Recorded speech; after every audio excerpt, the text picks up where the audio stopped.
Et ravi de vous retrouver sur France 24. Bienvenue dans cette nouvelle édition. À la une de l'actualité aujourd'hui, situation toujours très difficile à Mayotte qui vient de passer une première nuit sous couvre-feu. Nous voilà 4 jours après le passage de Chido et la France intensifie sa réponse humanitaire à Mayotte, tout du moins essaye. Quelques 120 tonnes de nourriture doivent être acheminées aujourd'hui. Voilà, on va tenter d'en savoir un peu plus sur la livraison de cette aide. On était un peu plus tôt avec un Mahorais qui nous disait que 4 jours après le passage de ce cyclone, il n'a pas vu l'ombre d'un secours ni l'ombre d'une livraison d'aide et qu'elle commence à devenir sérieusement attendue. On va retrouver tout de suite Karine Mau qui est la responsable des urgences de la Fondation de France. Bonjour, merci d'être de nouveau à nos côtés. Vous étiez l'invité de l'info du jour en début de semaine.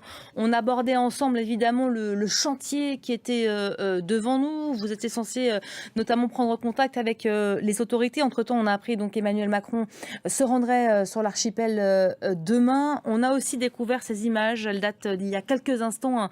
Un avion, un gros porteur A400M de l'armée qui a donc pu atterrir.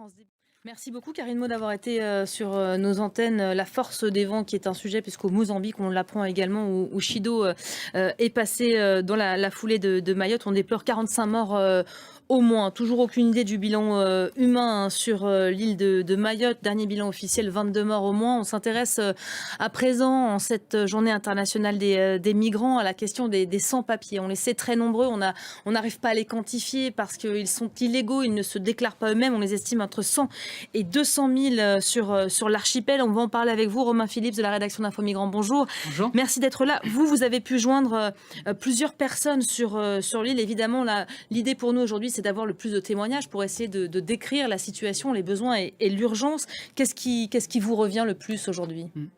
Alors oui, effectivement, en fait, la première personne que j'ai pu joindre, c'est une Rwandaise à qui l'asile a été refusé et qui a actuellement déposé un recours.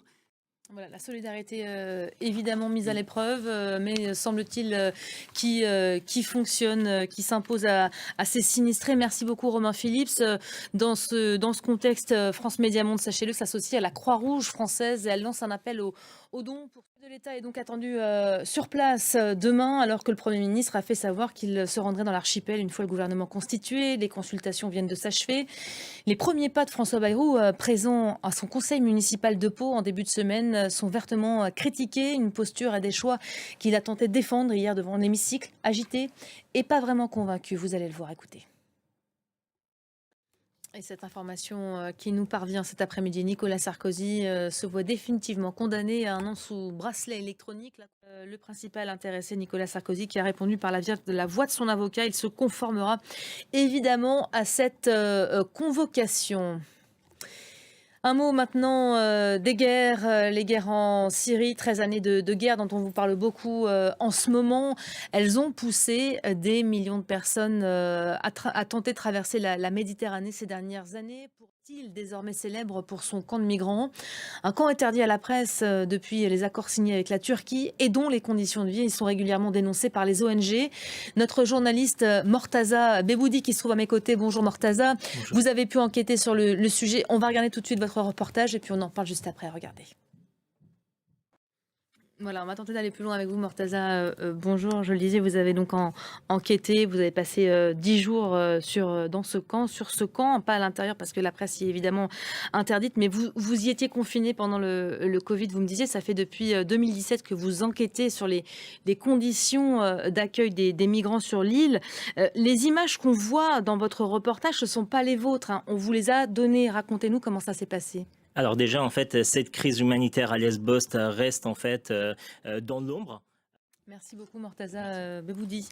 Merci pour l'explication. Votre reportage, évidemment, à redécouvrir sur notre site internet. L'info se poursuit sur France 24. Restez à nos côtés. À tout de suite.